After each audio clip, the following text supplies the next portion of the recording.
I want chocolate cake now. Go buy it for me. Lying in bed, feeling terrible, my crazy mother-in-law, Grace, demanded that I get her a cake right away. I finally lost it with this woman, who was making a racket above my head. Would you just shut up? Listen, I've got a month left to live. Go get your own damn cake, you idiot. My name is Olivia, and I'm 28 years old. I met my husband David through a friend, and we got married after dating for 3 years. We don't have any kids yet, but we're enjoying our time together. David's family owns a small factory with about 30 employees. They're doing pretty well in their area. The company was founded by my late father-in-law, and I heard from David that it grew with the combined efforts of the employees. Now David's sister Sophia is running the company as the CEO. By the way, she's not married. Sophia has a knack for business, and the company's performance has improved recently. Must be Sophia's great communication skills, just like Mom, David said. Sophia was indeed friendly and approachable, even to me when we first met. I'm Sophia, your sister-in-law. I'm so happy to have such a cute sister. She grabbed my hand and said this with a wonderful smile. As someone who only has brothers, I was also happy to feel like I had gained a sister. So far, it sounds like I have nothing to complain about, but that's not the case. The problem is my mother-in-law. Our company has coffee breaks at 10 a.m. and 3 p.m., and I really hate those times. And here's why. Sorry, Olivia. I'm a bit tied up. Could you get Mom's coffee? When I hear that, my mood instantly drops. The family home is next to the factory, and my mother-in-law chose to retire and stay home after my father-in-law passed away. However, she seemed to cherish this coffee break, saying, I've been waiting for you. So, Olivia, I wanted to talk to Sophia. She gave me a blatantly disappointed look. Naturally, she wasn't in a good mood, and as she was about to leave with a wry smile, she said, Hey, I have something to say to you, so sit here. And then she complains to me until the break is over. So, you've been married for 3 years and still no kids. What can I do? Having kids isn't something you can control. And if I stay quiet, she gets even more irritated. Why such a gloomy face? I wonder why David chose someone like you. Plus, given your parents, who knows how long you'll live? The sooner the better. She said that with a sigh. Hearing her say that, especially about my parents, really gets me down. And there's a reason for that. When David and I decided to get married and went to meet his family, this happened. What? You don't have parents? My mother-in-law looked shocked when I told her. Of course, it's not like I never had parents. My mom passed away from cancer when I was 10, and my dad died of a heart attack 10 years later when I was 20. My memories of my mom are vague, but my dad raised my brother and me, all by himself. I deeply regret that he passed away before I could repay his kindness. When people hear about my situation, they usually look at me with pity and say, You must have had a hard time. But my mother-in-law was different.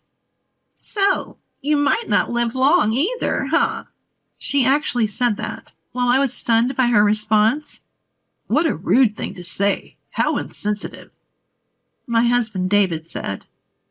Despite that, my mother-in-law kept grumbling, insisting it was an important issue. Should I reconsider this marriage? Just as I was thinking that, Sophia, who had been quiet until then, slammed her hand on the table and said, What are you talking about? Said so quietly, everyone in the room froze. Then my mother-in-law said, Right, Sophia, you agree with me, don't you? That's what she said. Sophia coldly responded, What? I told Mom. David chose Olivia himself, and she's wonderful. Why can't you support that?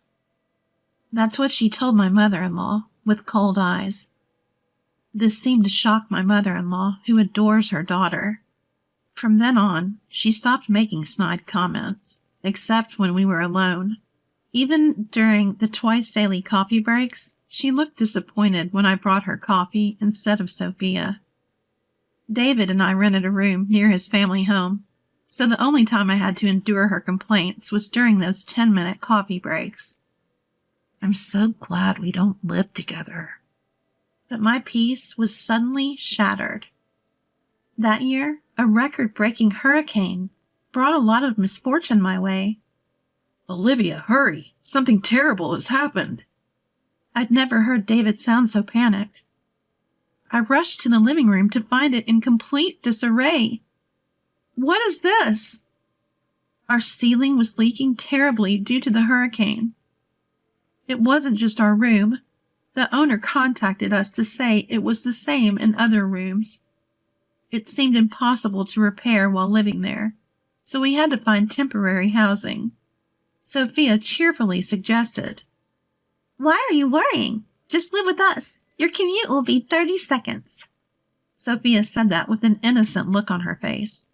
So, we ended up staying with David's family for a while. Welcome home, David.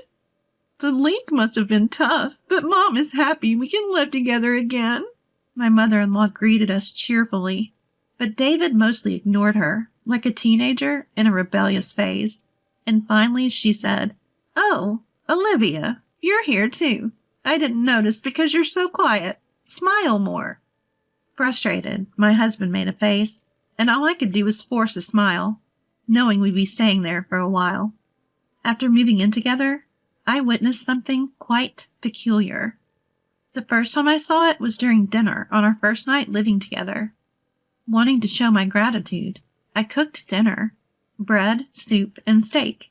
It wasn't a glamorous menu, but my mother-in-law and sister-in-law said it was delicious and ate it all. I remember feeling genuinely relieved.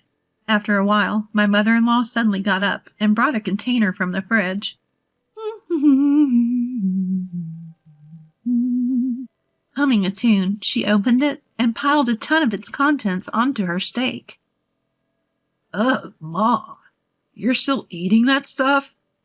My husband sitting next to me looked disgusted. Sophia, my sister-in-law, rolled her eyes and said, "She won't stop, no matter how many times I tell her. I've given up." She then burst into laughter. At first, I couldn't tell what was on top of the steak. Upon closer inspection, I realized it was jam. While sweet sauces on meat aren't unheard of, adding jam to a seasoned steak was just bizarre. When you eat something salty, you crave something sweet, right? That's why, she said, looking quite pleased with herself. Honestly, it gave me heartburn just watching her. For the record, I'm not a fan of sweet sauces on meat. "Come on, Olivia, why don't you try it? It's delicious," Mother-in-law said, turning to me for the first time. I didn't want to eat it either, but I forced a smile. Apparently, that wasn't the reaction she was hoping for. "I'm recommending it for a reason. You might live longer if you follow my example." With that parting shot, she retreated to her room. I was left speechless as she stormed off. My husband and sister-in-law apologized, saying, "Sorry." "Sorry. Mom's at it again with her nonsense." Apparently, mother-in-law has a serious sweet tooth and doesn't feel her day is complete without eating a cake.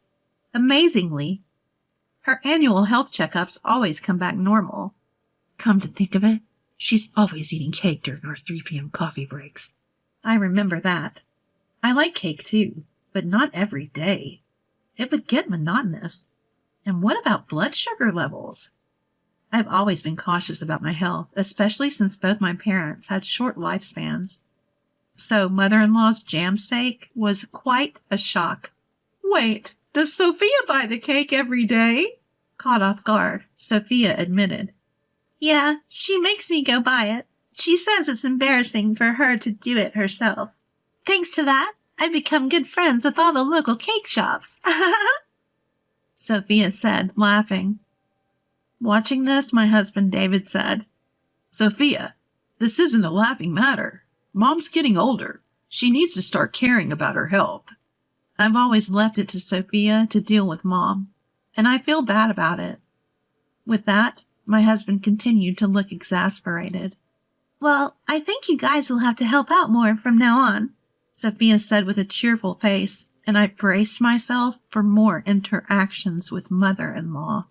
Living with my in-laws made my commute much shorter, so I took the initiative to do household chores before and after work. I tried to engage my mother-in-law in conversation, but she often gave me the cold shoulder or outright ignored me. Despite that, she never missed an opportunity to complain about the kids during our coffee breaks. Since moving here, I've had more bad days. Must be the stress. My spirits were low. My husband noticed and offered multiple times to go to the doctor with me. Let's move out and stay at a hotel temporarily, he suggested, but I declined, because it felt like a waste of money, and the nearest hotel was still a bit far. Then, the worst thing happened. A business trip for a whole week? I was speechless at the news from my husband. The reason for my despair? Sophia, my sister-in-law, would be going too, meaning I'd be alone with mother-in-law. Yes, I'm saying that. My husband offered to take me with him, but I thought it's just a week. I hope I can handle it, especially since I still wasn't feeling well. On the day they left, Sophia sent me a mother-in-law survival guide to my phone. If anything happens, just feed her cake, and you'll be fine. I couldn't help but laugh. The list included local cake shops and mother-in-law's favorite cakes from each. For someone like me, who was bracing for a tough week, this info was a godsend. In a week, our home renovations would be done, and we could move back. I thought I could manage, but that optimism crumbled on the first night. When I returned from work, mother-in-law was blocking the entrance. You know why I'm angry, don't you? No, I don't. I'm not psychic. Losing patience, mother-in-law snapped. You missed both the 10 a.m. and 3 p.m. coffee breaks today. Her words caught me off guard. Indeed, with my husband and Sophia away and end-of-month tasks piling up, I'd completely forgotten about mother-in-law's coffee breaks, and I myself never had a coffee break. I thought she'd understand since she used to work, but she yelled, The moment we're alone, you start this harassment? You wicked woman! She said that with an angry look on her face. I felt a huge disconnect with her. Why am I getting yelled at like this? Do I deserve to be called wicked? Suppressing my anger, I thought, it's just a few more days, and said, I did buy cake during my lunch break. It's in the office fridge. Sorry I didn't bring it. Here you go. Her face instantly changed from angry to smiling. Let's forget about today. Don't forget tomorrow, okay? She said, and cheerfully went back to her room. I'll just call her the cake demon from now on. From then on, I never forgot the coffee breaks, knowing how troublesome it would be to upset mother-in-law. On the day my husband and Sophia were due back, I felt so stressed that I was hit with nausea, headaches, and a loss of appetite. I took the day off and went to the hospital. It's pretty bad. Can your family come right away? I couldn't stop crying at the doctor's words. I was told I have cancer, and at most 6 months, maybe even just 1 month to live. I returned home, my face tear-streaked and my body shaky, and lay down on the bed. The door burst open. What are you doing skipping work? Sophia and David are working hard and you're slacking off? Her screeching worsened my headache. I didn't have the energy to respond, so I just said, I'm not feeling well, and closed my eyes. Mother-in-law didn't seem to like it either. She didn't want to leave the room and still complained to me. She continued to complain, saying things like, That's why you can't have kids. And, Who knows if you'll live long? I just kept silent, pretending to sleep. I pretended to be asleep. Then, out of nowhere, she asked about today's coffee break. Is she really this stupid? I thought, opening my eyes to see her standing over me. Grace, I'm sorry. I'm not feeling well enough to go shopping today. Could you please? She cut me off. I don't care. I want chocolate cake now. Go buy it. You're probably faking it. She screamed at me louder than ever. My frustration exploded at the woman in front of me, who was selfish like a child. Shut up. Listen to me. I have 1 month to live. Go buy your own damn cake, you idiot. What? My words seemed to stun my mother-in-law, who looked at me with wide eyes. Then, from behind mother-in-law, Mom, what are you doing? And Olivia, what do you mean by 1 more month? My husband with a pale face and my sister-in-law, who looked equally concerned, were standing there. Weren't you coming back tomorrow? Ignoring the visibly shaken mother-in-law, my husband came to my side. I felt so relieved by his actions that I burst into tears.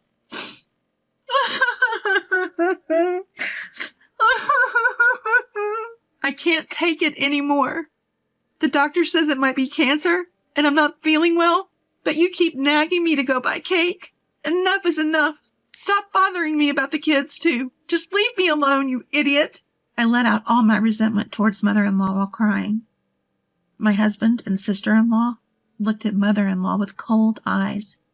Sending a sick person to buy cake? Are you stupid? Sophia, who's usually all smiles, had a face I'd never seen before. A terrifying one. You've been making snide remarks about the kids. Look, I didn't say anything because it's a private matter. But the reason we can't have kids is me. My husband raised his voice as he said this. In reality, about a year after we got married, we consulted a doctor because we were having trouble conceiving. The test showed that I was fine, but my husband's numbers were low. He felt really down about it and kept apologizing to me with a sad face. I didn't want to make him feel that way, so I avoided talking about kids as much as possible. I did want children, but I thought life with just my husband was enough. I never considered leaving him because we couldn't have kids. I didn't tell mother-in-law because I knew she'd start nagging my husband next. I didn't want that. Mother-in-law listened to my husband's words with a face like her soul had been sucked out. Just then, my cell phone rang. The caller ID showed. It was the hospital. Hello? Yes? Right now? My husband just got home. Okay, understood. The doctor who had called earlier sounded very urgent, asking us to come right away. Am I really that sick? As I started to cry from the anxiety. It's okay, Olivia. Can you stand? I'm with you. My husband, who also looked like he was about to cry, and I rushed to the hospital. As we were leaving, I caught a glimpse of mother-in-law get a stern lecture from Sophia. When we arrived at the hospital, we were immediately ushered into a room where the doctor and even the hospital director were waiting to offer us a deep apology. A misdiagnosis? According to the doctor, they had mixed up my medical records with another patient who had the same name and birth date as me. I couldn't believe such a thing could happen, but the doctor did look extremely worn out. This incident was later covered in a local news segment, and the hospital vowed to review its working conditions.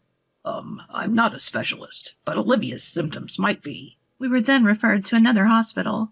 When we returned to my in-law's house, mother-in-law seemed to have been scolded by Sophia and was shrinking in her seat. Sophia later told me she was worried that her newlywed son might lose his wife and be heartbroken. It might be love turned inside out, but it was a real hassle. Seeing our tear-streaked faces, even mother-in-law broke down. Did I really do something that bad?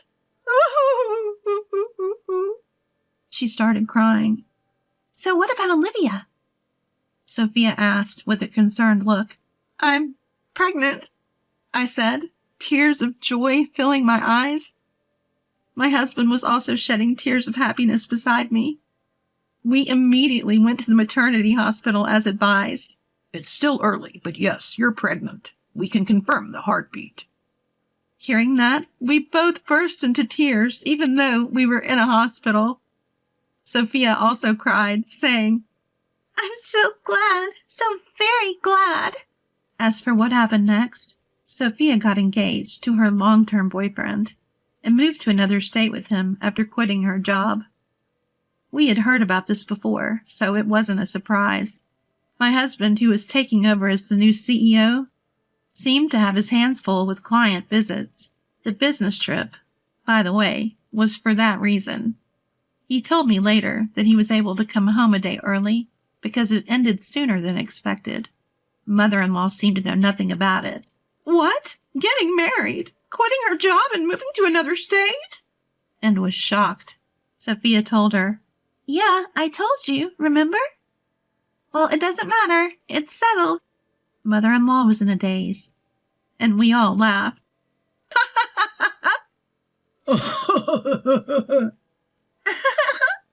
We returned home to find our leaky roof repaired and our room looking brand new. We cheered in delight. Things remained awkward with mother-in-law. My husband was angrier than I was and said he never wanted to see her again.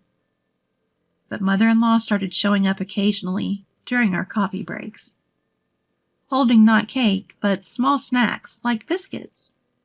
She had stopped the daily cakes and jam steaks, apparently trying to be more health conscious now that she knew a grandchild was on the way.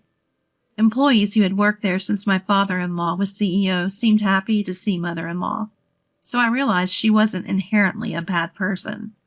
Our conversations gradually increased, and she stopped complaining. When our daughter Emma was born, mother-in-law transformed. She started doing things like buying diapers and leaving side dishes for dinner, saying, "Feel free to eat. You're always working so hard." Even when she knew I was home, she'd send a message and leave without ringing the doorbell. The side dishes were in a cooler, and I appreciated her thoughtfulness. I felt I could get along with this version of mother-in-law. What really convinced me was when Emma was born. Mother-in-law took my hand and said, "Thank you, Olivia. Really, thank you." Seeing her tears, I knew she was sincere. Sophia also seems to be doing well and recently announced her pregnancy. It seems like it won't be long before we all gather at the in-laws' house for a friendly meal